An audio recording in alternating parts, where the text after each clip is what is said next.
तीसरा अध्याय कर्मयोग। श्लोक 41। तस्मात्त्वमिन्द्रियाण्यादौ नियम्य भरतर्षभ पापमान्न प्रजहि ह्येन ज्ञान विज्ञान नाशनम।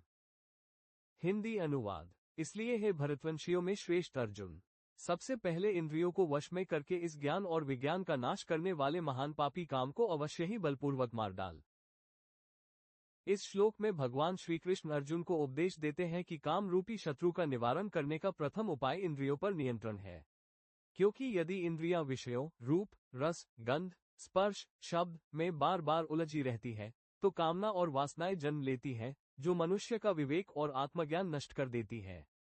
इसी कारण श्री कृष्ण कहते हैं, सबसे पहले अपनी इंद्रियों को संयमित करो, विषयों में अधिक मोह न करो, बल्कि केवल साधन या निर्वाह बुद्धि से काम लो। काम का आवरण ज्ञान और विज्ञान यानी आत्मा के तत्वज्ञान और अनुभव को ढक देता है। राग और द्वेष, मोह और आसक्ति मनुष्य को पतन की ओर ले जाते हैं। काम का शत्रुता भाव केवल बाहरी जीवन को नहीं, बल्कि आत्मिक उन्नति व जीवन संतुलन को भी बाधित करता है। श्री कृष्ण स्पष्ट कहते हैं कि जिस प्रकार रोग को जड़ से मिटाना चाहिए, उसी प्रकार काम का भी नाश करना है। ज्ञान और विज्ञान का नाश करने वाले महान पापी काम को अवश्य ही। अर्थ यह है कि भोग के प्रति आसक्ति को छोड़कर संयम, कर्तव्य और साधन के पथ पर ही मनुष्य अपने अंदर के पाप, काम और विकारों से मुक्त हो सकता है। शास्त्र का आश्रय लेकर कर्तव्य का पालन करने से इंद्रियां वश में होती हैं और मनुष्य आत्मज्ञान प्राप्त करके मोक्ष के मार्ग में आगे बढ़ता है।